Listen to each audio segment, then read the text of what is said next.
Hey, what is going on, everyone? It's me, Mr. Mario, and welcome back to another episode of Mario's Minute. In case you do not know, this is the second monthly podcast I do here on the Mr. Mario 2011 YouTube channel. My main one is Mod Chat, where it's a little bit edited and I talk about, cool news topics and other interesting things that I find in the world of modding. However, this podcast, Mario's Minute, it's a lot less effort here, admittedly, but I feel like a lot more heart, and I just come on here and talk about really whatever the hell I feel like talking about. Sometimes I have a guest, sometimes I don't. I try and alternate every other month, so we'll have guest episode, solo episode, and I did slip up recently, but we're all good here at this point. So if you're looking for Mario's Minute, you can find it here on the YouTube channel, the Mr. Mario 2011 YouTube channel with a visualizer. I think it's kind of a cool looking thing, but you're not missing out on all too much if you don't see the visual. And if you're wanting to listen to it, take it around wherever you want to take it, like, well, an actual podcast, you can look up Mario's Minute. Mario's with apostrophe S space minute in your favorite podcasting app or platform. We're not everywhere, but we're on most providers, so you should hopefully be able to find it. Now, as I said, this episode is a guest episode, and I guess to the question I always ask here, to my guest, who the hell are you? Hi, I'm Tristan. I'm part of the Discord server. I'm one of the admins. Hey, Tristan, how's it going? Not too bad, man. Not too bad. Excellent, excellent. So yes, Tristan, as he was saying here, he is one of the Discord admins. And I do have. I was even going to bring that up here. I do have a Discord server, which has been going strong for the last few years, and there's a good amount of nice people on there. So if anybody ever wants to join, they certainly can. I know it's linked in pretty much every single description of my videos, but Tristan, I don't know if you feel the same way. I don't really promote it all that much, kind of partially because I don't really plug it. I forget to, but also partially because it kind of feels like a nice little getaway and kind of like a, hey, if you know, you know type thing. And we have kind of like a nice tight knit group of people going on there. I feel that. I feel that. Okay. Okay, good. I'm glad you agree with me there because I'm just like, yeah, I could open it up and we could just have floodgates of people and everything, and it's like still open, but it's kind of, I guess I look at it as like a hidden secret, so to speak, or like an open secret. Definitely. Yeah, yeah, yeah. But even with that, wait, when did you come on board on the server? I'm trying to remember. Think like the first week. Okay, was that I th- 2016, 2017, maybe? Somewhere in there. Yeah, probably right after I graduated high school. So Right yeah, on. somewhere around there. Right on, right on. So just so the people know, the good people that are listening and maybe even watching, how do we know each other? I think we met back. When was that? 2017. Uh, we met up through the Discord server, and you were in my area, and we met up. So I think that's how we met. Okay. Gotcha. That sounds about right. Yeah, because I was visiting and we went to Gamers HQ where we met up there, like offline at least. But I know before you'd been watching the channel. I think we like talked on social media and stuff before. Oh, definitely. Yeah. Yeah. So it was a good time there. It was a good time. But yeah, how's honestly just what's been going on in your life? How's everything going on your side? Oh man, not too bad. Just working and messing around. Just getting stuff done. So, Okay. Okay. I guess if anybody wants to know more about you, I guess what's some of the stuff that you do? If you feel like disclosing anything.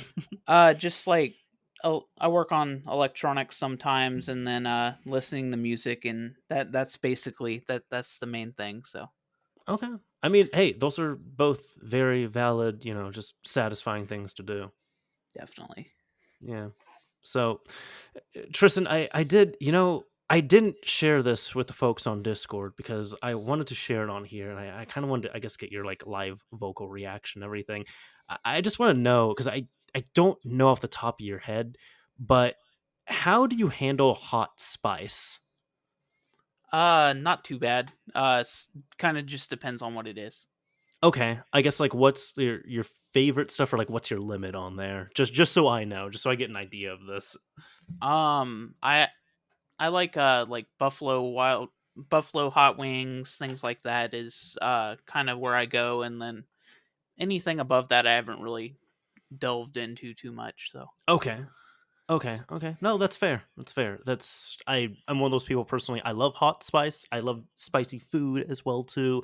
Um, but I wanted to share a story with you and of course the good people on YouTube and all the podcasting platforms here about probably the most painful hot spice experience I've had. Um, so this was I guess what is is Buffalo the hottest that you'll go, or do you go any hotter? I mean, jalapenos and stuff, I go into that too, but I mean, I haven't really gone beyond that, really. Okay.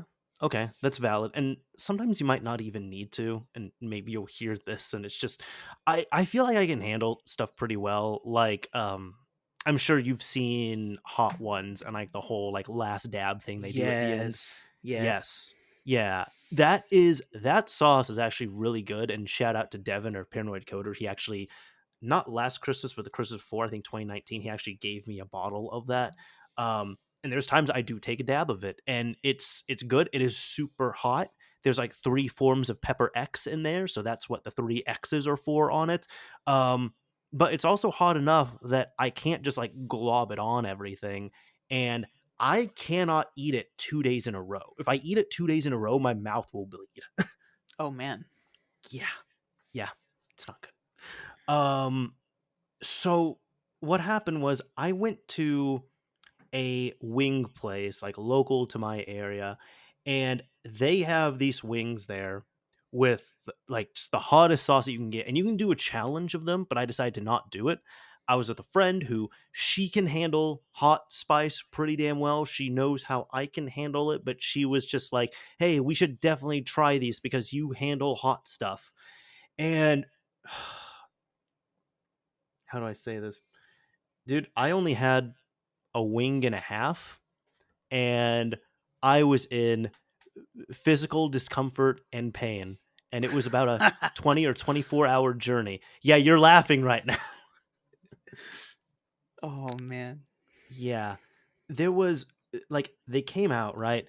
And first of all, they don't even like they don't mess around. As in they're just like, "Hey, are you sure you want these? Are you sure?" Like there's people who have run to the bathroom, there's people who have thrown up, there's people who've had to go to the hospital, there's people who've like gotten sick off these. It can ruin your night. Are you sure you want to do this? And we say yes. Then they even come out with like a little like sauce container top, and that has a little bit of the sauce in there, and they have a toothpick or two, and there's like, hey, so just so we're sure, try the sauce and what do you think? And here's the thing, like if you try the sauce, it's hot. It is extremely hot, but the sauce itself, it actually tastes nice. It has a rich like texture and presence to it. It's complex. It's actually quite nice to taste, and the hot kicks in. And I was like, "Oh, that's actually pretty delicious." Like I thought it tasted better than the last dab. So just like, okay, you're getting it. But then when the wings come out, even like the person who's bringing them out, she's just like, who ordered these and why? I was like, that's me, I guess. And she's like, okay, dude, have fun ruining your night. So they even have that attitude with these. But what ended up happening was like the person I was with, she had like two bites of it. That's where the half came from. So I like finished that wing, and then I had another wing, and I was like going very liberal with the ranch and all that. But it's just the chicken itself on the wing is good.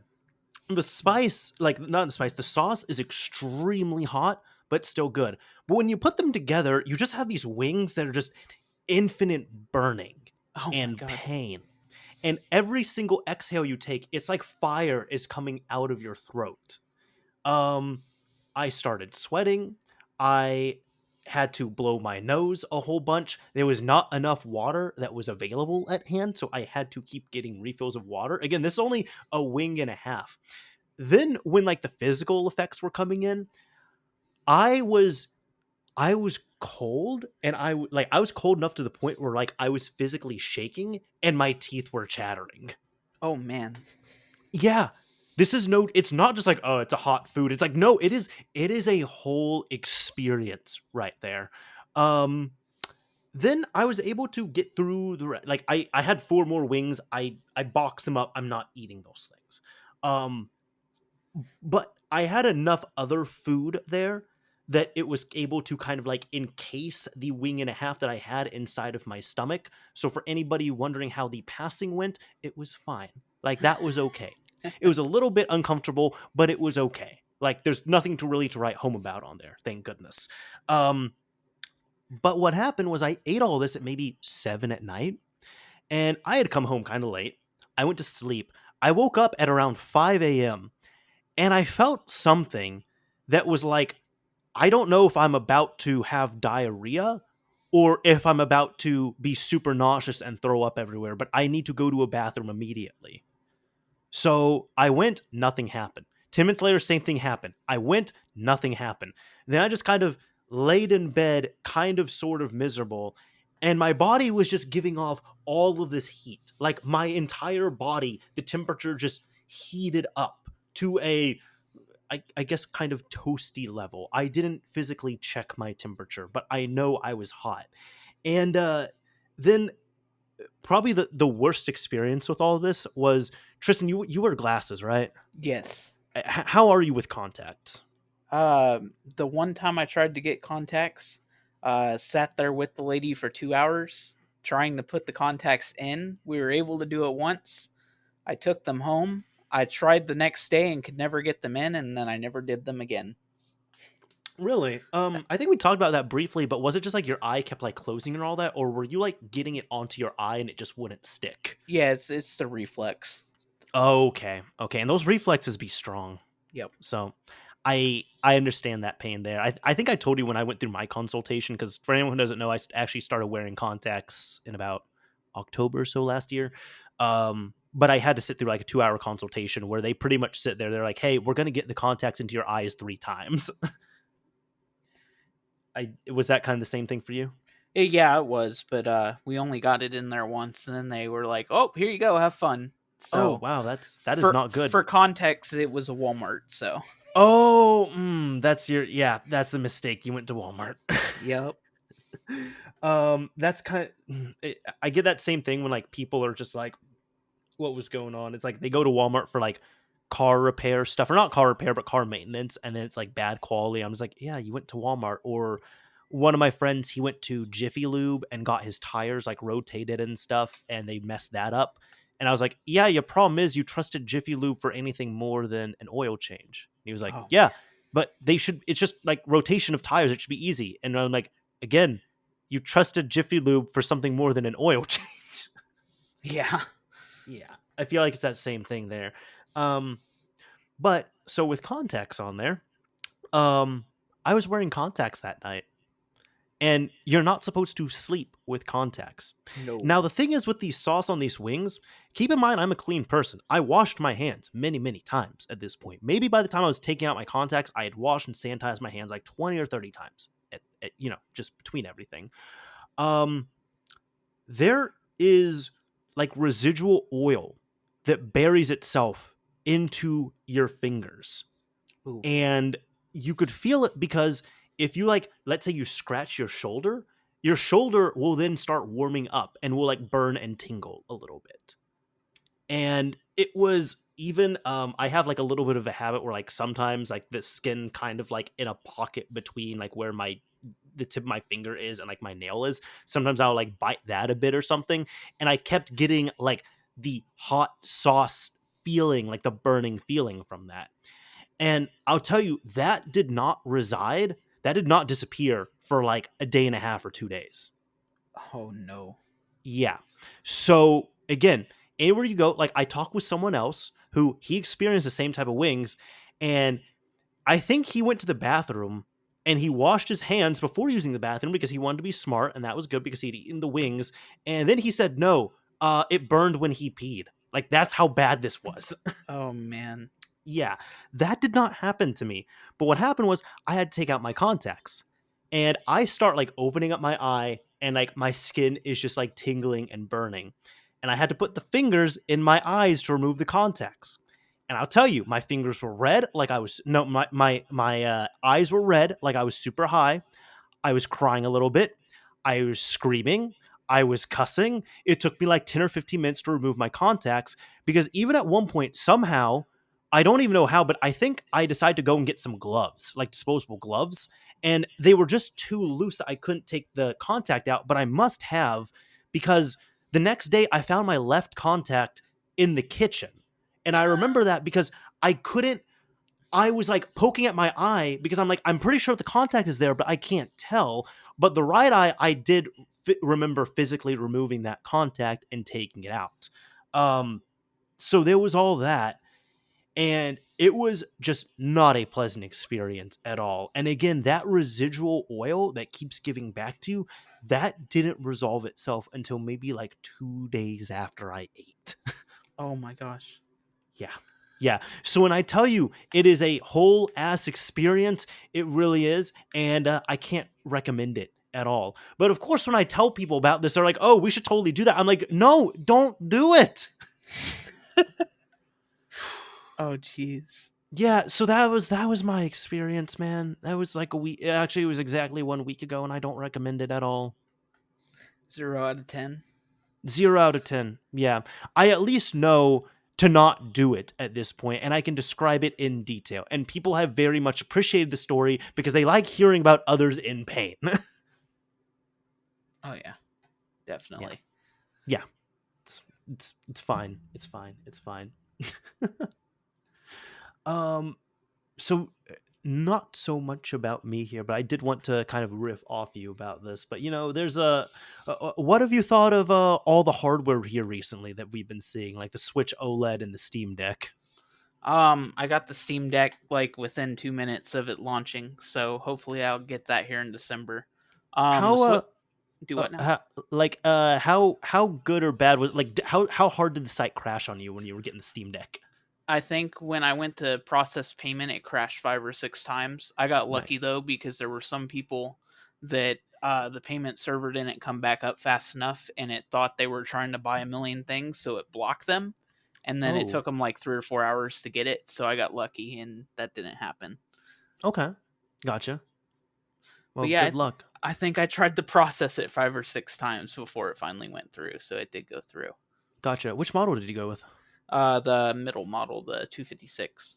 Okay, gotcha. And we're still kind of in this limbo right now where it's like it was micro SD card compatible, like you can upgrade it, and then like people are saying no M2, but it's saying now Gabin said that you can upgrade the M2 slot, but now there's a description saying like it's not meant for users to upgrade. So, Oh, I'm gonna upgrade it anyways. oh, of course, of course, I'd be shocked.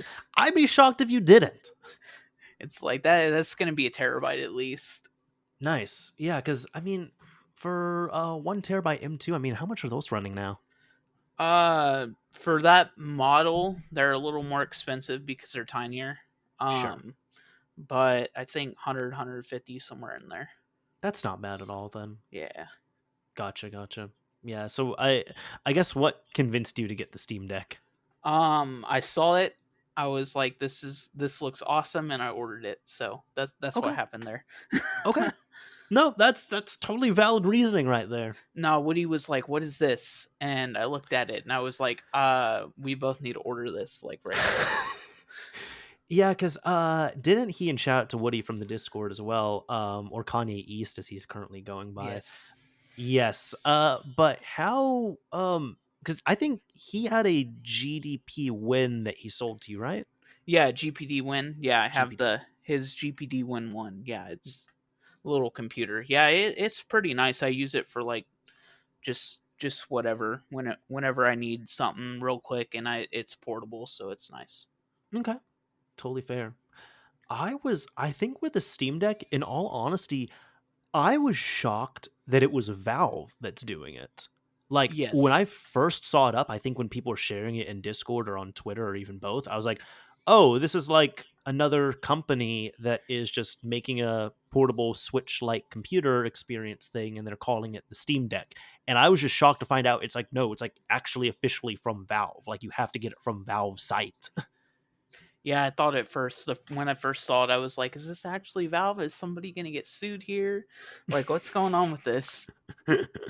we're having to make a little bit of a jump here just because pizza called over at Tristan's place. But I was saying before, one thing that's really cool with the Steam Deck is that it's actually like you can play on it natively as well too. Like just from the initial glance at it, I thought it was only going to be streaming. Oh yeah, no, definitely the from what they're looking at, a lot of it's going to be like 720p 30, Sure. but the native resolution of it is only 800p anyways. So I mean, that's going to be pretty good anyways. Exactly. Do you think that's what I'm thinking? I think it's going to be, fine, but do you think that's really going to deter a lot of people? No, I think it'll take off. I mean, just based off what the pre-orders were, a lot of people did pre-order it, so Mhm. but Yeah, we and don't know the difference between who was a scalper and who wasn't. yeah, that's true. That's true. And I have to say, I do have to applaud Valve on the pre-orders. Like, yeah, probably the first few hours it was kind of rough on there, but like I can respect that it's actually open pre-order, which is like, damn it, that's just what I've wanted for the PS5, for example. It's like, or even the Series X, and I'm sure a lot of people would be in my position where there's like, yeah, okay, if I get like a PS5 in a year, that's fine. Just let me put a pre-order in so I can get into a queue. Yeah, definitely. Yeah, because right now, like even now, if anybody's listening, you can go to open up Steam and you can go to the Steam Deck and you can pre-order any of the three versions or all three if you want to. It's just open. The only difference is it's very much first come first serve on the pre-orders. So if you were there the first hour or so, like Tristan was, you can get it this year hopefully. But I know I myself, I did pre-order the 512 gig. I decided to sit on it a bit and kind of ruminate. And then I decided to pre order it. And mine is slated for like, I think Q3 2022. Oh yeah, definitely. Yeah. So we'll see. I know, I think the limit on there, the screen, the refresh rate, isn't that limited to 60 hertz? Yep, should be 60 hertz, just a standard LCD. I think. I don't Okay. think they went OLED on it, which is fine Gotcha. because for 299 or 399, whatever it was, I wouldn't assume that they would have. It's 399 for that base model. Yeah. And I don't remember how many gigabytes the base model comes with. I think it's a 64 gig, but it's a eMMC, and I think it was because they were just trying to cut down on the costs because even just with the hardware they've put together, it should have cost like double that. I agree. So Yeah. I think it's a cool thing though. And then I don't remember how much I don't remember how much the middle one is, but I know the top tier one that's about $600 or so, the 512 gig one on board. yeah, it's like 650, and then I think the 529 is the middle one somewhere in Mhm. there.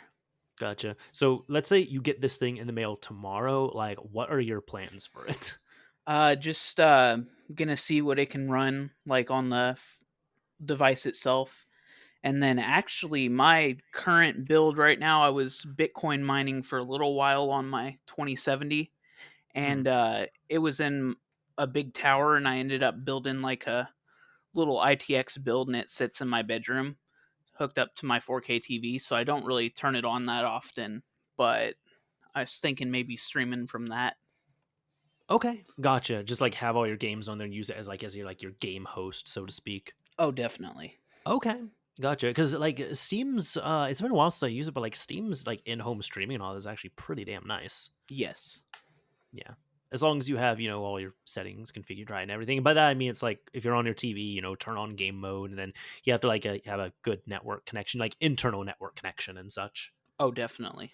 Yeah. Because I think my first experience with it, and granted this is so many years ago, but I think it was like 2014, 2015. Jeez. Okay. But it was in college and I just remember a friend of mine was showing it to me and I was trying on his and I was like, yeah, this is cool, but there's like a second delay on everything I'm doing. And I was like, it was really bugging me because I was playing a shooter. Okay, so Wi-Fi 5, if you have like AC Wi-Fi, Mhm. that's really and you have the computer hardwired, Yes. it's really good. Mm, But mm. Wi-Fi 6 has really improved that as well cuz I got an Oculus Quest here recently, and I've been doing game streaming from my computer to that, and Mhm. it's the response time is as if I had a cable hooked up to it, That's awesome. and that's from the other room. Mm. Yeah, and I think, and granted, I mean, this was so many years ago. This is, geez, like 7 years ago at this point that I tried it at my friend's place, 7, maybe 8 years ago. And he was telling me, like, because we he was aware of the latency on there, and he was even saying it was something along the lines of it was something weird with the network that was there. Like he was hardlined and such, but I think it was something like the host. I think the host computer was hardlined, but I want to say the computer we were streaming to that was hooked up to his PC was not hardline. I think that was wireless. And then there was something weird going on with the network as well too, like his internal network. So it just caused that extra bit of delay. And I was like, this is cool, but I can't play BioShock like this. Yeah, definitely. Yeah. So I'm kind of excited to see what people can do in regards to if there's going to be any like custom distros for it that would be tailored more for like emulation and such. Well, from what I've been told, Steam is really kind of pushing Proton, which is their Windows Yes. emulator. So what Hmm. I'm hoping they can do is maybe get some like DirectX support or something in there, like kind of an emulator for it, like maybe to talk to it, and that Sure. might help it along a little more as well. Hmm. But Hmm. they said it's pretty open, so like maybe you could have like an SD card that boots like OpenELEC or something, and maybe that would run some good emulators. Yeah, because they've been. I mean, they're pretty much just like, hey, you're not even like modding this thing. I mean, this just open. Like, if you want to wipe it and put a whole other OS on there, you can. This is a computer. You can do what you want to with it.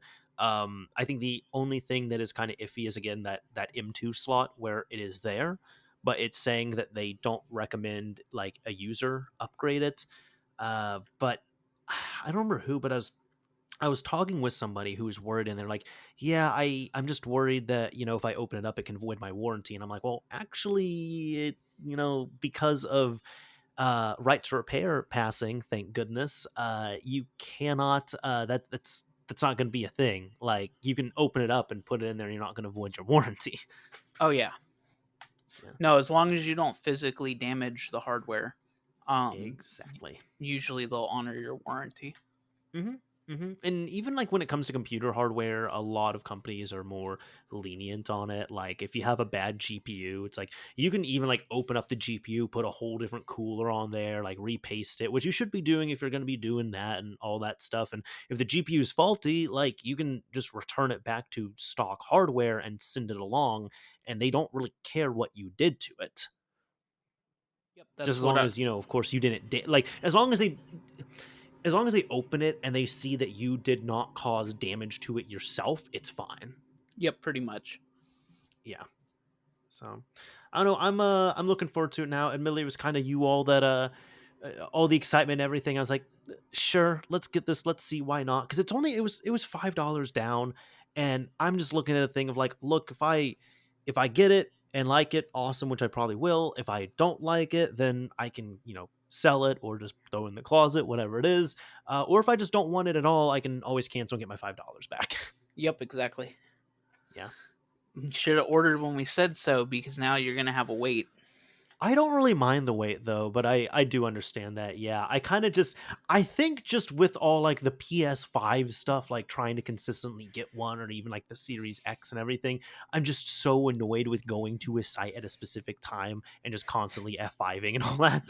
Oh man, yeah, I understand. No, the I got really lucky the times that I got my Xbox and PS5. So Mhm. Mhm. And I've had no luck with that. And we'll actually talk about that later, but there was one other piece of hardware I wanted to ask you about that I guess went up for pre-order the because we kind of started going into the Steam Deck, of course, but the Switch OLED. What are your thoughts on that?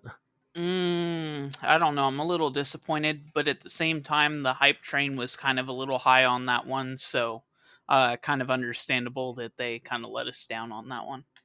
Sure, but I guess here's the thing. Do you think Nintendo let us down, or do you think it was just kind of like all the hype and quote unquote leaks that really led to that letdown? It's a little bit of both because Nintendo had the chance. They could have clarified the rumors and all that stuff, and they just kind of let them go ham.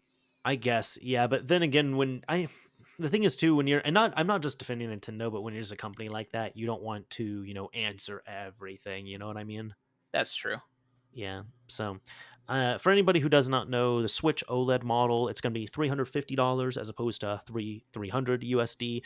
It is going to have a OLED screen, of course, a 7-inch screen, so there's going to be less bezel. I believe the Switch itself is going to be a tiny bit bigger. It's going to have upgraded speakers, of course, an upgraded screen. It is the AULA motherboard, AULA, but it's going to be a Mariko revision, like Mariko CPU on there, or SoC. That's what it is. So you're going to get the better battery life that the Yep. Mariko refresh units did have. Um, the Now with dock. this with the screen, it's going to be a 7-inch screen, but it's in the same size form factor, so the bezels are smaller. Yes, yes, yes, yes, Yep. yes. Yeah. Because it's gonna be that. So of course, bigger, better screen. Um, I feel like there's something else that I'm forget. Oh, a better kickstand as well Kickstand, too. yeah, yeah. Yes, and then the dock itself, I actually did not know this small detail. So I knew that it's going to have Ethernet on there, which I do Hmm. have some opinions on, but I did not know that they carved out one of the USB ports. So you're not going to have a USB port available, but you will have direct Ethernet on the dock. Yep, that's a bandwidth limitation of the chip on the Nintendo Switch that handles the USB C. Yes, yes, indeed it is. So I don't know for I guess for me, because I know you weren't as on board with it, and I was speaking to people who they're just like, it is a completely useless upgrade. You don't need it. And I guess there's been kind of a conundrum that I've seen because Hmm. there's in my mind, so these are the models. There is, Arista, the original launch model, and that's what I have. Arista patched, so that just doesn't allow software exploits on there. Yes, it does have warm boot hacks if you're on 4.1 and you've never taken it online, but I digress. Then there is Mariko, which is the red box Nintendo Switch, as well as the Switch Lite. Both of those are Mariko. So they have the new system on a chip. It is cooler, it uses less power, and therefore it has better battery life. But you also have to have a hard mod if you ever want to modify the system itself. You don't have the Yes. software hacks that original Arista did have. Um, I feel like for that Mariko refresh, there was a lot of excitement for it. At least what I was seeing online, there was people who were like, "Oh yeah, this red box switch, and it's cooler and it's better, and it's going to have double the battery life." Which, granted, I mean that's awesome, but you just have the exact same. It's just a different SKU that is going Hmm. to run cooler and it's going to have better battery, which is all good. And I saw more excitement for that than the Switch OLED model, which to me, I feel like these are pretty good quality of life enhancements. As in, pretty much if you're someone like me who you really like to play in portable mode, but you have a full Switch and you're coming from a launch model, to me this is a pretty nice stepping stone upgrade because having the better kickstand, sure, I don't really use it that much, but it's fine. Having the better speakers will most certainly be nice. The better screen, absolutely, because that's where I'm going to be using it. And I guess the part where I was going to say on this with the Ethernet port, where it shows that Nintendo was actually listening to, some boots on the ground feedback, is funny enough, this is the first Nintendo system, the Switch OLED model, that has had Ethernet on it, like the first retail system like that. You didn't have to get an expansion or anything. Yes, you don't plug it directly in, but you pop the Switch into the dock, and then you have it there. And the reason why I'm kind of making more of a deal about that is because at the beginning there was people who like play competitive Smash and competitive Splatoon, and even just people who just value a good online experience. And yeah, there's kind of jokes there because of Nintendo Switch Online, but the point is, people were saying like they were mad. And they're just like, "Well, I want Ethernet. Like PlayStation has Ethernet, Xbox has Ethernet, Nintendo give me Ethernet. Like I don't want to deal with Wi-Fi on this console." So anybody who is serious about playing online on the Switch had one of those USB to Ethernet adapters, and they were playing that way. Hmm. So this upgrade, it's just straight up like the Ethernet port, it's really not going to get used by most people. Most people are not going to care about it because the Switch is really not a console that you wire in. But for anybody who's playing, especially competitive Smash, competitive Splatoon 2, that is really big for them. And that to me shows it's like, oh, you took this feature that a minority of people were really adamant about and it can be truly useful, and you implemented it in here. So props on that at least. Yeah. So one reason that I think there's not as much hype around this one is Mhm. because I think with the Marco one, it the battery life on it was like a 2 hour difference.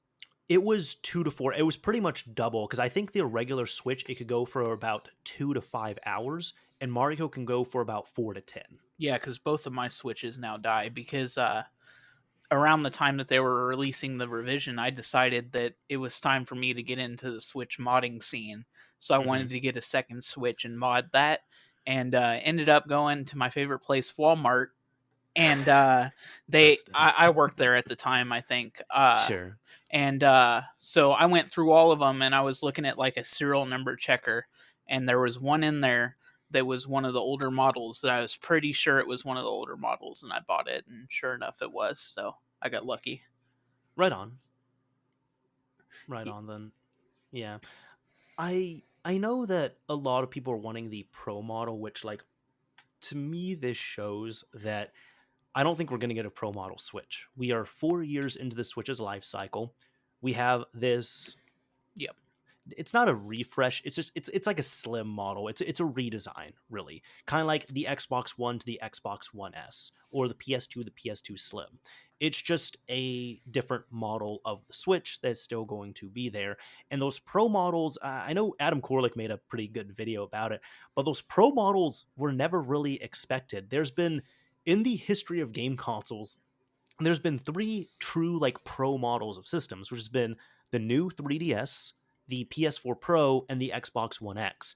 But every other time with consoles, every time they're like slimmed down or changed up or improved or anything, it's either different SKUs or it's a different model refresh, but it's never like a spec upgrade, you know? Yeah, and I think that was one thing with it is that a lot of people got overhyped on it and whatnot. But MVG made a good point with the performance of it.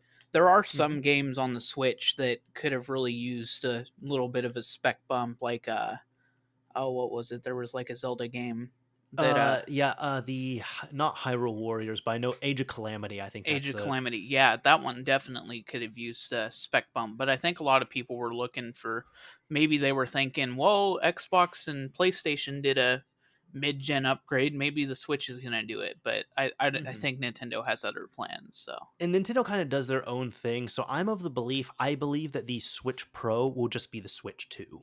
Like yep. at this point, we're 4 years in, we're getting this Switch OLED model. I'm personally going to pick it up because for me, as someone who uses their Switch as pretty much kind of like their primary system at this point, and as someone who I did not get patched Arista, I did not get the Mariko refresh. I'm coming from the original launch model. Yeah. All those quality of life improvements are enough to make me upgrade. Well, yeah, definitely. And I mean, coming from somebody else who has the original model, I mean, I haven't experienced the improved battery life on the newer ones. So I mean, maybe at that point it's worth an upgrade. But I think Mhm. if you just recently went out and got the newer Marco model, I don't know if it's worth it.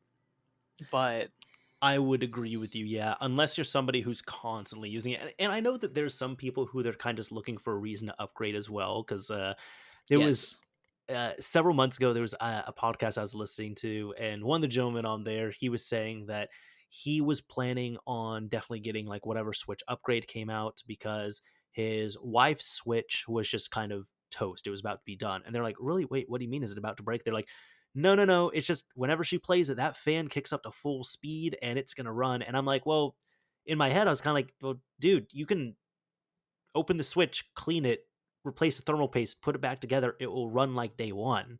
Like, that is not a reason to pick up a whole new Switch. But I get it. You like the Switch a lot. You like that ecosystem. You want the nice new shiny Switch. I get that. yep. And a lot of people don't think to open something up, and that's Exactly. kind of And what it is. the Switch can be scary to open up, but it's not all too bad. But getting that, like, oh my god, getting the heat spreader off of there, not like the big pipe, but the one that covers the SoC. I cringed so hard taking that off. I mean, I had issues when I was installing that trinket. Hmm. Uh, the screen ribbon cable is very it. You have to be very careful with it because if you're not, you'll ruin the connector, and then you're done. Hmm. Yeah. You have a dock only switch. and Mm. it's very easy to stick it in there wrong and ruin it. And I've seen plenty of people do it.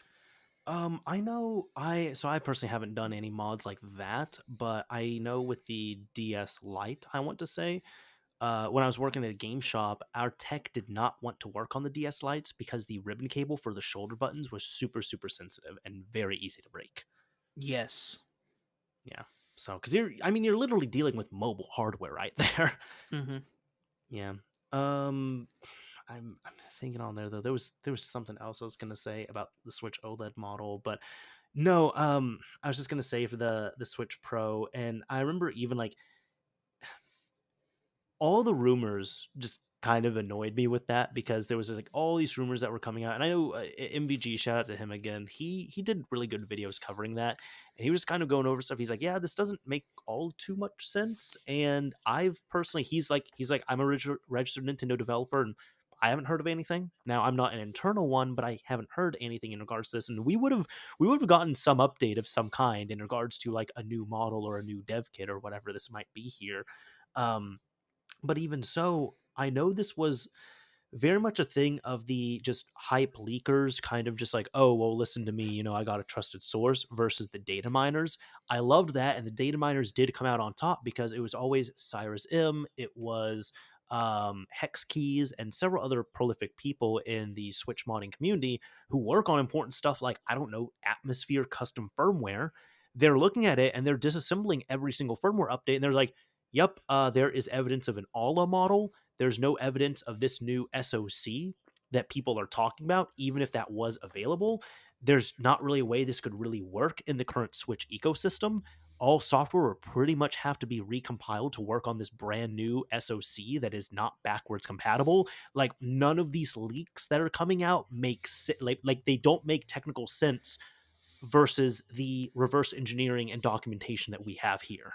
Yeah, and that was kind of the problem with the original Switch. They were originally going to use, I think it was a Tegra X2, Yeah. which is actually a more forward compatible chip than the X1 is. Now the issue with that is they didn't decide to go with that, and it cut the costs down at the time. But now they're kind of stuck because they Yep. can't. There's nowhere really to go at that point Hmm. for in terms of like true backwards compatibility.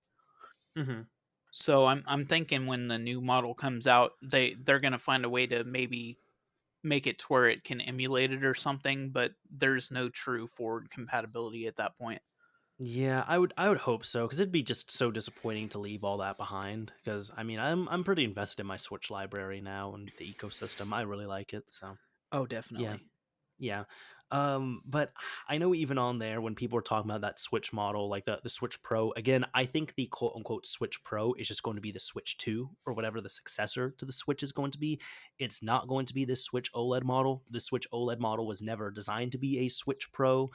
And even in regards to that, I was half joking with one or two of my friends where they were asking, they're like, because some of the reports are kind of outlandish, where it's going to be like, it's going to be this whole, pretty much, it was like going to be a Switch 2, but it was going to be a Switch Pro model, and it was supposed to come out like October or like sometime this year. And my friends are running this by me. They're like, do you really think that's going to happen? And I'm like, uh, in the current climate with the chip shortage we have, I don't think so. And even if they do make this magical, mythical, crazy Switch Pro model, because of how everything is, like the chip shortage and such, there's going to be like five of them made in the world. Oh yeah, definitely. Yeah. So, oh well, we got it. I know a lot of people aren't happy with it, but a lot of people are happy with it. And I actually got a pre order in for it. So I'm happy about that. Yeah, I was wondering how you did that because I didn't even see the link come alive, so must have went pretty fast. So I know that it came. I Nintendo said what time it was going to be going out, and I chose Best Buy as my retailer. And I found the listing for it, and I just kept refreshing until the add to cart came. And it was definitely my heart was beating and everything. But when it came, I was able to go in. I was able to do my verification. I had to log in again. I had to check another thing, and then I was able to buy it. Like it was actually purchasable and attainable for once. Yeah, the that's the main thing with a pre-order. They might have more allocation for it than when like they do a PS5 drop or something. For sure. For So, sure. Yeah. Now we do kind of keep talking about the PS5, and I did want to give my PS5 thoughts on here as well. But in short, like I've been talking about the pain of getting a PS5. I've had absolutely zero luck getting one of these damn things. I've been joking saying the PS5 doesn't exist. Recently though, I did find one PS5. Like I went over to a friend's house, I saw PS5, I was like, this thing is huge. I touched it, I'm like, okay, it exists. And then I didn't play because I'm like, I want to experience it for myself. But I did get a hold of a PlayStation 5 here, and I actually did. I got a hold of it thanks to Tristan here. yep. Yep, Yeah. definitely. Yes. So weeks before this, right? So for several weeks, like Tristan's been coming through, and every time he sees a drop, he sends me links. Like it's Walmart or it's Best Buy or it's GameStop or something.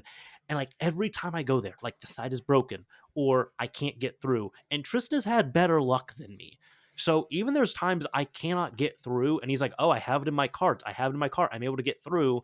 And it was to the point where I even told him, like, hey, if you buy it for me, I will pay you back and put a little bit of scratch on top and just come and pick it up from you. And he wasn't able to do that, just like liquid funds and such. But what happened was, it was funny this past week. You kind of, it was a sympathy sale. You felt bad enough for me where you just messaged me. You're like, dude, I don't even use this PS5. I have like 3 games. I've played all that I want to. I've booted it like 5 times. If you want it, here's the price. It's yours. Yep, definitely. Yeah. Yeah, I just kind of sat here for a while and I was looking at it and I kind of felt bad and I was like, you know what? I probably he'll probably use it more than I will. So I was like, here you go. Oh, well, thank you. Thank you. And even because I bought it from Tristan for like, it was the console itself with everything included, the black plates that I think D brand made, I want to say, Yes. and 3 games. It's Returnal, Ratchet and Clank, and Spider-Man Miles Morales. So I just bought everything from you, and really just and thank you for this. But really, like the cost of everything, it's pretty much like you rented a PS5 and a few games, and you're out to like tens of dollars. Yeah. Yeah, so it's you got most of your money back, is what I'm saying. Oh yeah, definitely. Yeah. So I did kind of want to update you on that and tell the people what I think of the PS5, and even kind of get your thoughts on this as well too. But actually, even I mean, it's funny because we're talking about the same PS5. But what were your thoughts of the PS5? I really liked it. The with Ratchet and Clank especially.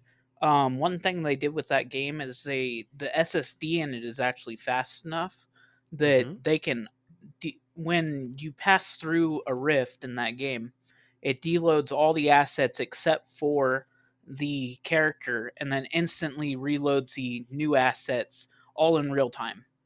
Seriously? Yep. Jeez. Okay, because I haven't, obviously from that reaction, I haven't played it yet.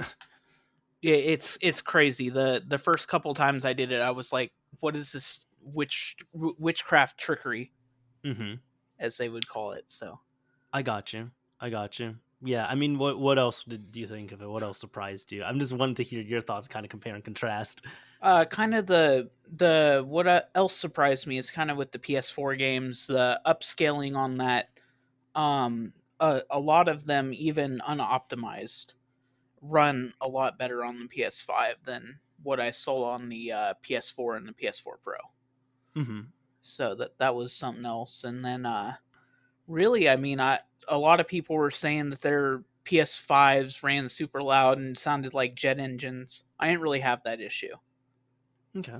So Gotcha. I think on the PS5, the only thing that's been loud has been the disk drive. Like when it spins up, like I do hear that disk drive, but yes, that yeah. thing's louder than the fans. Yeah, yeah, yeah. But here's the thing: I deal with the PS4 4 Pro, and I have 2 PS4 Pros. You have the original one. I have the originals, and I've opened them up, cleaned them, repasted them with MX4, and they're loud. They're so loud. They're loud enough to the point where games like Final Fantasy 15, I stopped playing, partially because the game is just boring, and partially because the system is so damn loud. It's bad. So there's been that, but those are good points on there. I guess for me, so I've only played one game on it so far, which has been Resident Evil Village. I picked it up on PS4 and I was playing it on PS4 Pro a few weeks ago. I'm not that far into it. I'm only like an hour or two into it, honestly. But one thing I completely forgot about is it has a PS5 free upgrade there. Yes. And for anyone who doesn't know the way that works, and there's several games that have that, because you can, it's backwards compatible. So if you have a PS4 game, you can put it in and it just plays. There is a small handful, I think there's less than 10 PS4 games in the entire library, and that includes PT, which is technically not a game, but still, I digress. There's less than 10 PS4 games in the entire library that will not play on the PlayStation 5. So if any of those games are super important to you, like PT, for example, you will still need a PS4 on the side to play those. Um, However, with the PS5, my experience with Resident Evil 5, it's pretty much been, or Resident Evil 8, excuse me, getting everything mixed up now. Like, I put the PS4 disc in, and it started installing the PS4 copy. And then I look and it says like, oh, there's a PS5 version available. So you have to like go into the settings and tick it, and then you can download it. And it says, yeah, this download is available for free. You can download the PS5 build to your system. You just have to keep the PS4 disc in when you're playing it, which makes sense to me. So you can technically have both builds on there. You can have the PS4 build and the PS5 build. You have to download the entire PS5 build because it's not physically on the PS4 disc, which makes sense.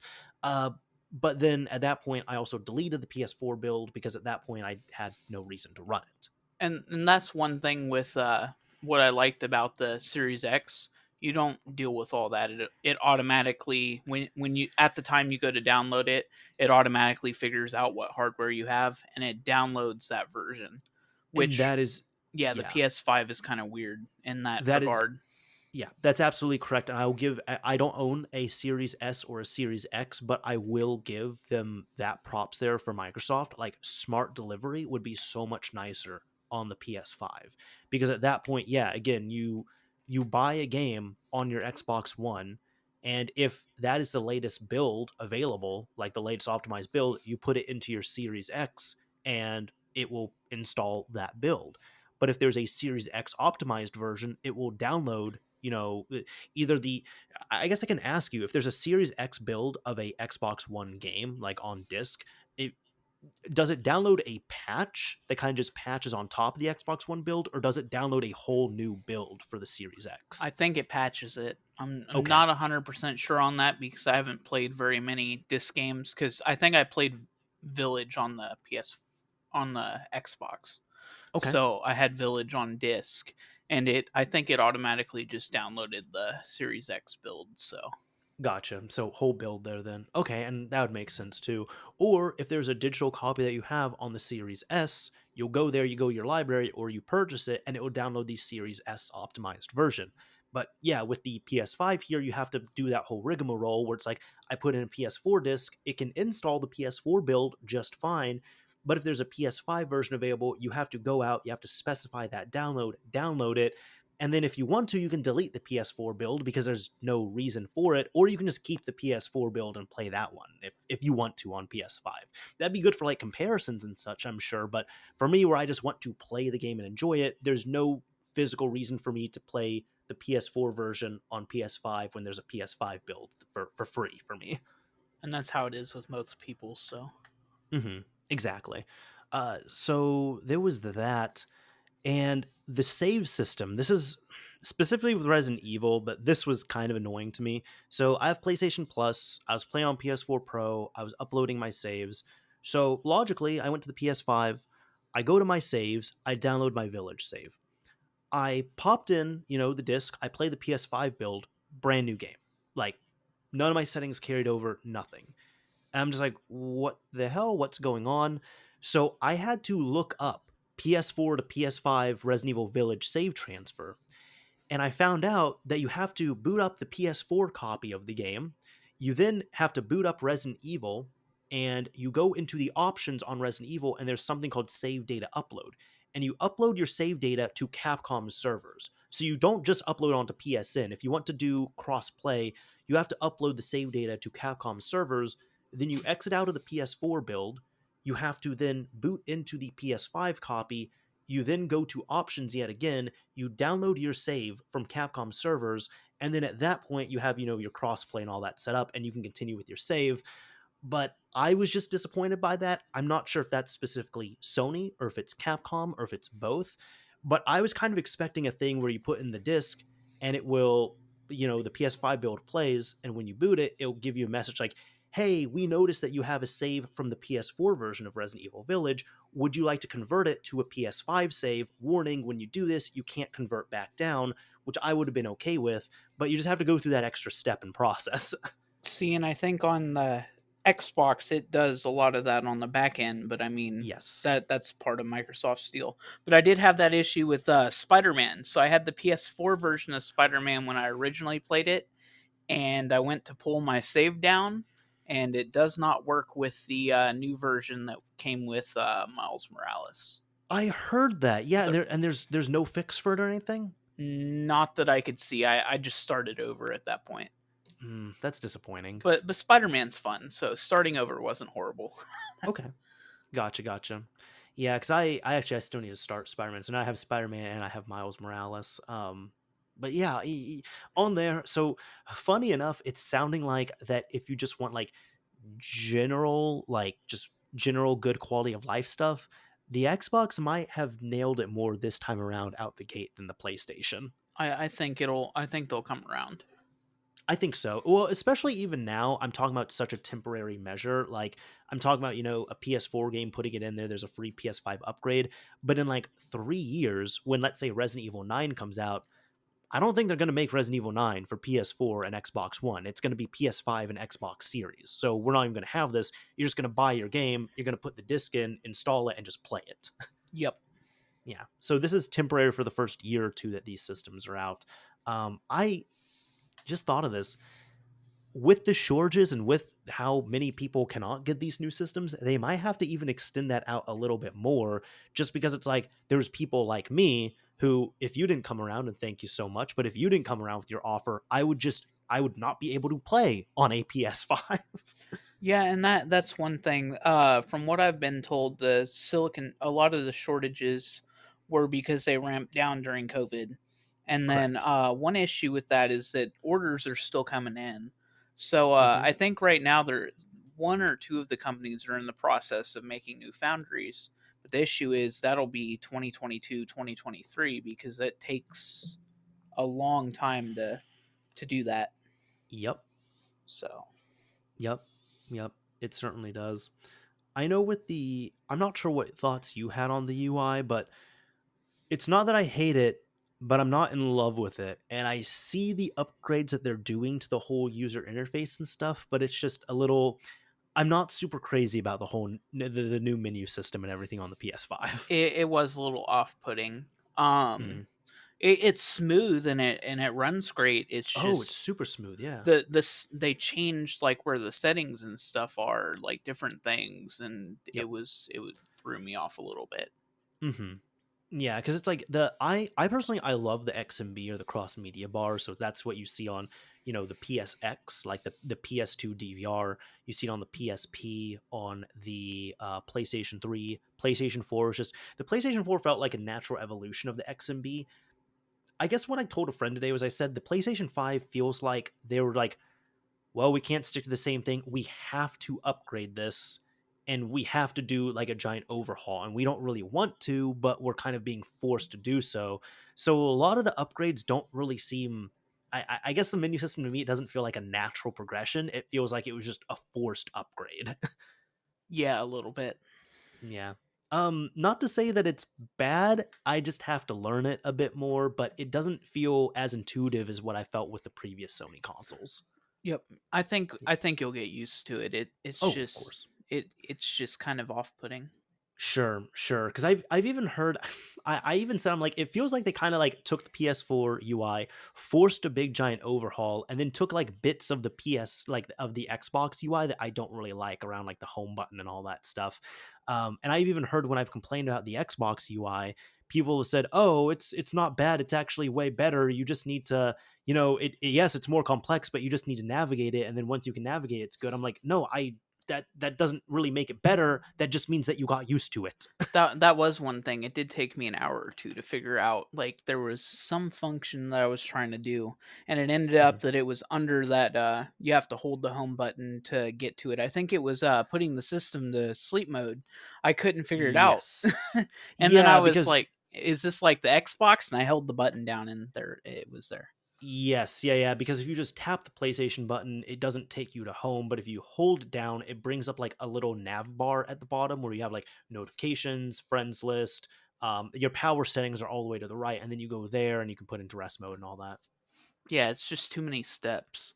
Exactly. Yeah, so the only thing is Sony historically doesn't really change their UI.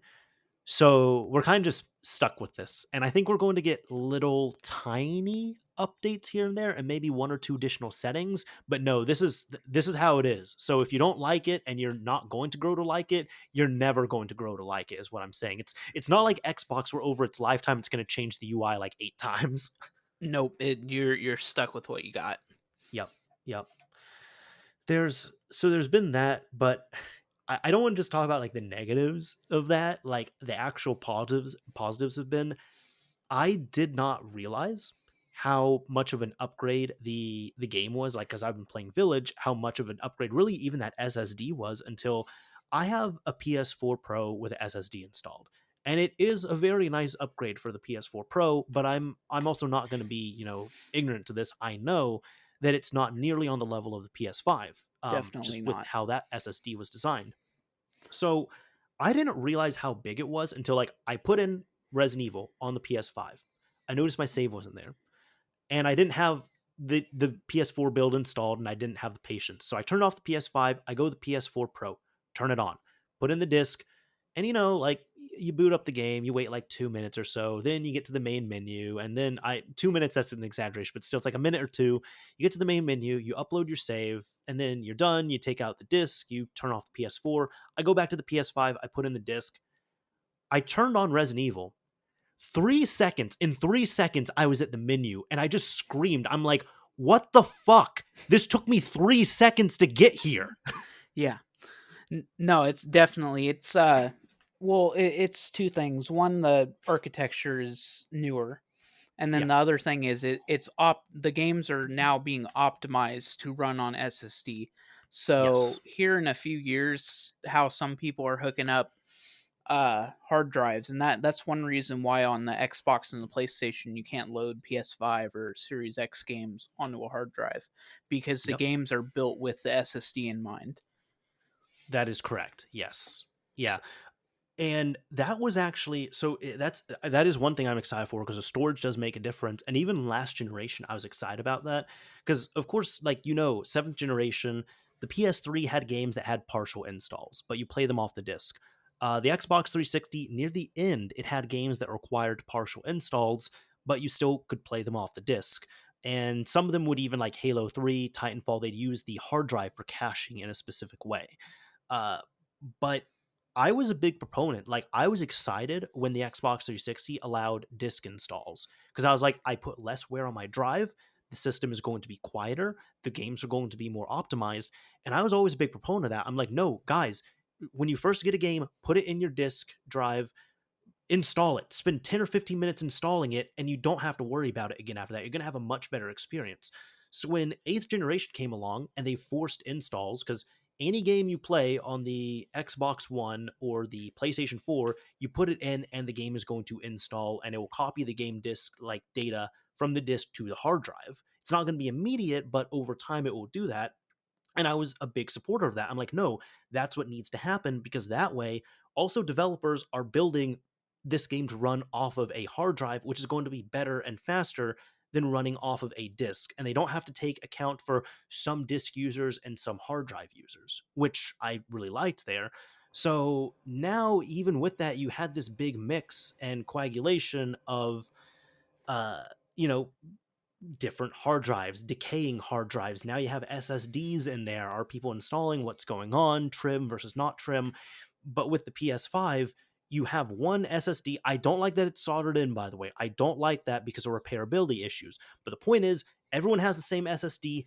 Everyone has the same type of storage. It's all good. And there is that M2 slot that is available, but Sony has not activated it yet at this point in July 2021, Yeah. because they have said that yes, it's available there, but we're only going to activate it with a firmware update once there are drives on the market that can that will meet the standard we're looking for. So even with that, they're not going to allow you to just put like a cheap kind of slow M2 drive in there. It needs to be to a certain spec that is going to really operate on par with the internal SSD. So still developers are going to be developing with that same mindset and with these same storage capabilities, which is really exciting to me for them. Oh yeah, definitely. Yeah, that was something else with the SSDs. I know the Xboxes is actually replaceable, but I've seen a few people try to replace it, and it's not. It's keyed to the system. Yeah, and even then, I think the SSD in the Xbox, correct me if I'm wrong, but I think it's even a newer physical standard, so it's smaller than like any other M2 drive that you can buy right now. Yeah, it's the same one the Steam Deck's going to be using. Oh, okay, okay. Gotcha. But it does have Xbox does at least have the expandable storage, but they've even kept the market on that where it's very much like these are the only you can only buy these Seagate ones right now, and It's these ones are it's like officially literally sanctioned by it's us. literally the only the Seagate one Yes. Yep, it is. for Yeah, two because hundred dollars. but I understand because they and look, this is coming from someone who doesn't like Seagate, but I understand Microsoft's point because just like Sony, they want it to be, on the same par. And they're like, hey, this Seagate drive is going to be on par with the internal drive on the Xbox One, Xbox Series S or X there. Um, just Sony, they're not doing a special proprietary format. They're just allowing general M2, but they're just saying again, hey, we need to wait for that good shit to get onto the market first. Yeah. Yeah. Uh, So that's I am looking forward to when we can expand that because I'm sure you've seen with the download size and all that, dude. It feels like I can only put like 4 games on the console. yeah, I was running into that issue as well. Yeah. Especially since with the PS5 they gave you a whole bunch of if you have PS Plus, gave you a whole bunch of the like PS4 exclusives Oh that you yeah. can download. The PlayStation Plus collection is awesome. For anyone who doesn't know, if you have PlayStation Plus and you get a PlayStation 5, when you go to the PlayStation Network store on PS5, there are 20 games, good exclusive games that you can download to your system. That includes like the Ratchet and Clank reboot, Days Gone, God of War reboot, Bloodborne, Until Dawn, and of course 15 other games. And they're genuinely good games. Yes, yes, definitely. Good Yeah. recommendation. Absolutely. Yeah. So there's been that. I was shocked with the speed, but even one thing you mentioned in terms of upscaling there, one thing that shocked me is like, I'm just going to be honest, like, okay, so the first night I got it back from you, I came home late and I'm like, I'm tired. So the PS5 sat in the box. The second night, I hooked it up. I set it up and everything, got to mess around with it a little bit, got my save over, and I was like, well, now it's like 1 a.m. I'm tired. So uh, I decided to download Plex because that's where I watch most of my media from because I have my own Plex server. And download Plex, set it up on there, link my account to it, start watching stuff. Now, typically on the same TV, I have a Plex app built into the TV, and it's quite a good app, and it's really convenient because it's all right there. So I said, let me just try it on the PS5. First of all, this is more the Plex developers, not really Sony. Plex on PS4 is not good in terms of it's kind of clunky, doesn't work very well, and it has this issue. It's not me, it's not my PS4, it's the app itself. When you're watching something after 5 to 15 minutes, the app crashes. Really? Point blank, it crashes almost every time. I don't know if they fixed that, but that's how it used to be. And then after that, when you boot the app again, it's fine for the duration of, the time you turn on the system. But the first time you boot up the app from a fresh boot, within 5 to 15 minutes of you watching something, it's going to crash. Like 90% of the time it does that. The PS5 version of Plex does not do that. It actually runs well. I was happy with, no lagginess, no weird stuff happening on the app itself. But one thing that shocked me is I was not watching anything in 4K, right? I was watching an anime in 1080p. And I looked at it and I'm like, I've seen this episode before does this look better? Like, I swear this looks better than usual. And even my friend was with me and she was just like, no, no, no, it's not your imagination. Like, this looks better than how it normally does. So even just basic stuff like watching media looks better on the PlayStation 5. Oh man. Yeah, I didn't really try the media features because I'm a Shield TV user. Sure. Unlike your raving review on it, I think you just had a bad unit, I, but I I truly think so, man. I would be willing to give the latest Shield TV a new shot, but I was just so annoyed by that first one. Pretty much for anyone who doesn't know, I had a Shield TV. I had all this hype around. I think it was like the first or second. I think it was the first gen model, and I had all these stupid issues with it, both software and hardware. no, they've definitely fixed that at this point. And I still have an original Pro model, and Okay. I think the hard drive was starting to go out on it. So Hmm. I think I cloned the hard drive over to an SSD and Hmm. cleared the cache and everything. And ever since then, it's just ran fine. And I've had it for 5 or 6 years. Hmm.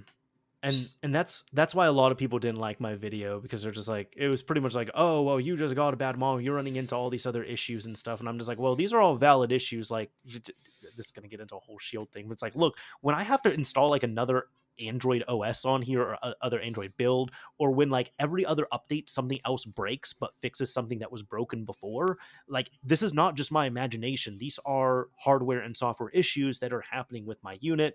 Both of my controllers, the batteries died on them, and they were having all these other crazy issues and stuff. And the thing that annoyed me the most is I was in a very populated apartment complex, and you could not disable the Bluetooth on there. So I was constantly getting interruptions with people trying to connect to my openly broadcasting Bluetooth, which is why I installed a different Android build on there. And even with that, with settings and with apps, I could not disable that Bluetooth. Trust, it was bad. I don't know. I'm telling you, I don't know because you must have had a bad unit. I'm telling you, if I would be willing to go buy one and send it Hmm. to you just so that we could fix that. We could fix that No, no, mistake. you don't need to do that. I appreciate the thought there, but those are just my experiences on it. And I remember even with the Bluetooth one, somebody was trying to say, they're just like, oh well, that's just the area you live in. I'm like, yeah, I'm damned by the place that I have to choose to live, right? Like, okay, if No, I the live blue out in the country, this isn't going to be an issue. But what if I lived in the heart of New York City? It'd be even worse. no, the Bluetooth's understandable. I've had that once or twice. Hmm. Yeah. So, but no, I think the newer ones it doesn't rely as much. Well, no, I think it's all Bluetooth now because I think before it used to use 2.4. That's correct. Yes, it used to use 2.4 and Bluetooth. So, but like I think the controller that you got was 2.4, And or it was the remote, or one of them. that's my one thing. I had the original media remote that I paid like $60 for. Hmm. That one ended up, I think, after like a year or two, it ended up just the battery stopped working, and That's then what happened with me. and Yep. then I was screwed. But with the newer remote, it actually has double A's. So it's a yeah, it's a triangle, and some people will have opinions on that. But it's a really good remote, and I mean, I bought a remote for $60 for something that I've had for 5 years, and it made it feel like a brand new device basically. That's great. And That's it's great. I've never gotten updates on something for as long as I have on this Shield, so I think I've definitely gotten my money's worth. Hmm. Yeah, and I think for me it was just frustrating because I was even gonna like, I was going to make like, I was gonna kind of do an emulator build on there, and then I didn't really get motivated, so I kind of just used it as playback. And even just like, it was just annoying, even like, even just using it as like a Chromecast type device, just a lot of stuff wasn't working properly on there. So I actually ended up, kind of sacrilegious to some people, I'm sure, hearing this, I sold the device, and I pretty much got enough money from the device to just go out and buy a Chromecast Pro, and I'm like, cool, I'm happy. That's what I want. That's fine. Yeah, no, they've definitely. I know the first year on the Shield was kind of rough, but it's really come a long way. Well, do you remember the? I never had this one, but do you remember the portable Shield TV? How they were like literally blowing up, so Nvidia was remote bricking them, and it was like, I mean, props to them. They really went out of their way, but they even said like, "Hey, this is so dangerous that we are going to remote brick these so you cannot use them. But don't worry, completely free of charge, we will send you a brand new fixed NVIDIA Shield portable. Just give us your address, give us proof of purchase, we'll send it over, and you do not have to send us the original one. Just don't use it. Yeah, no, yeah, I remember that, the clamshell one with the controller built into it. Yes. Yeah, see, and that was, they had a lot of issues. I think it was mostly with the batteries, but I know, I think for my Shield I've bought maybe the newer version of the controller, and I've Hmm. bought that media remote. And I mean, for how, what's going on 6 years now. Sure. I mean, and I've never felt the need to have something else to stream media. I just use that and it's signed into everything, and I pull it up and go over to what I want and I watch it. That's great. See, that's what I wanted, and I couldn't have that. But life is unfair sometimes. But you can um, though. But you I can. can, but now it's also at the point where I'm like, well, I have my smart TV that has pretty good apps. I have the PS5, I have the PS4, I have the Xbox One X, I have the Chromecast. I'm like, I don't really need another device right now. So it's kind of like my quote unquote need for it has passed, I guess. But I respect that it's probably gotten better. Yeah, I do know with the remote bricked ones though. I was just gonna say I know there were several people who they were able to just bypass that remote brick by reflashing the OS on there with another Android build, and that seemed to work just fine. And they're like, "Yeah, we're being careful with them, but like it's there, so it works." So even I had friends who's like, "Yeah, now I have two of these things." I'm like, "Just be careful, but awesome." yeah, definitely. Yeah. Yep. So that was overall, I guess, we went off tangent, but summarizing it here, I'm of the opinion with the PS5, if you want to, honestly, it's a super duper PS4 Pro, which is that's what I wanted. So if you really like the PS4 and you like the ecosystem there and you want something better, especially if you missed out on the PS4 Pro, the PS5 would be a great system to have. If you want to play PS4 games, the PS5 is a great system to have. However, the hardest part is going to be actually getting a hold of one of these damn things. So if you have to have, like, if there's for some reason you have a burning desire and you have to play a PS4 game, a certain PS4 game tomorrow, and you can't get a hold of a PS5, then yeah, getting a PS4 would be warranted. Or if there's any of those, like that small handful of games that doesn't work on the PS5, keeping a PS4 on the side would be important for those.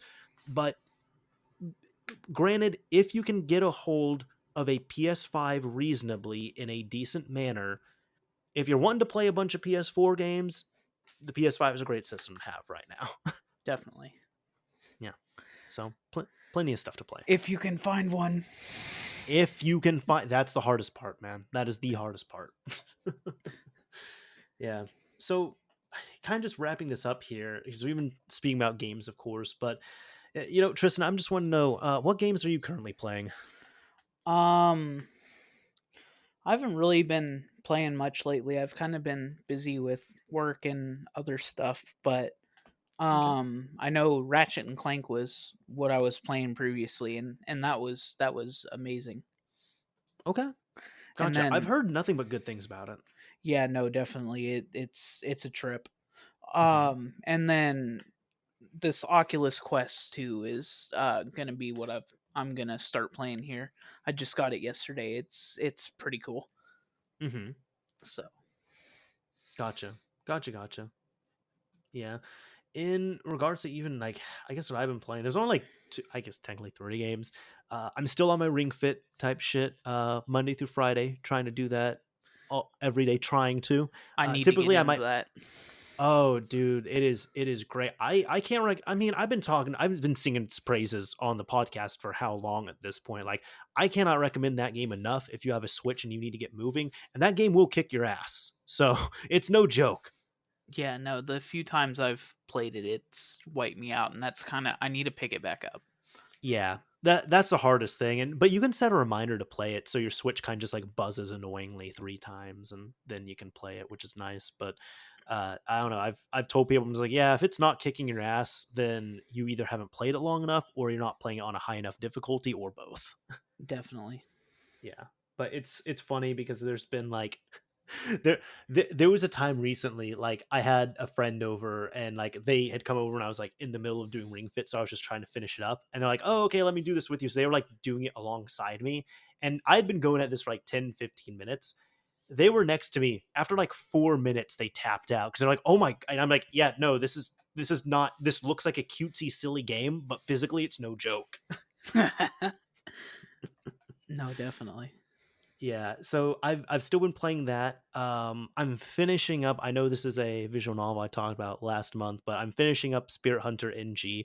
I've just been really busy, so I try and like pick it up when I can and all that. And then Resident Evil Village. I did pick that up a few weeks ago, but I am barely into it right now. But it's great so far. Although maybe the last thing is I played it on PS4 Pro and I was like, wow, for PS4, this looks incredible. And I was super impressed. But it might be kind of bad. I don't know. Is it bad when I like played it on PS5 and I'm like, oh, I thought this would look better? Yeah, no, definitely. I know with the Series X, it looked pretty good. I don't Hmm. know. I can't speak for the PS5 version though. Sure. And I don't even think it's anything wrong with the PS5 version specifically. I was just playing it and I was like, oh, like I was impressed at what the PS4 hardware could do, but then I put it in the PS5 and I'm like, oh, I mean, this is it's kind of like meeting my expectations or a little bit under for in terms of visuals. But the cool thing is it was playing at a nice high resolution at 60 frames, so that was pretty dope. Yeah, no, that game runs pretty good. Oh yeah. Yeah, it's great. It's terrifying. It's very well done so far. So I was and it is completely unlike any other Resident Evil aside from it being like first person. So I've just been shocked with it so far. Oh yeah. Yep. Cool. Well, anyways, I mean, that is about all I have for this episode of Mario's Minute. Now, Tristan, you know that I like to do this at the end of these episodes, right? And for anyone who doesn't know, if you listen and watch until the end of this episode of Mario's Minute or any other one, just to have kind of a treat here, I like to pick a keyword or key phrase that people could use in their comment on the YouTube upload. So if you're watching this on YouTube, or even if you're listening to this, you can come to the YouTube upload, and if you use a certain keyword or key phrase, we will have known when we're going through comments that you made it to the end of this episode. Now, Tristan, I'm going to hand off to you because you're the guest. What keyword or key phrase should people be using? I think I got a mug root beer sitting in front of me. So maybe root beer. Root beer. Okay, so if you use the term root beer in your comment on the YouTube upload, we will be looking through and we will know that you made it to the end of this episode. I guess last thing on there, Tristan, if people want to correspond, talk to you, do whatever, follow you or something, where can people find you online? Pretty much anywhere: Twitter, Facebook, YouTube, all that good stuff. Discord. Okay, So cool. I can plug your Twitter and maybe like something else. Just put links in the description. So we'll talk sounds about good. that offline. All right. Cool. Cool. Well, anyways, thank you everyone for listening, watching, coming out again to this episode of Mario's Minute.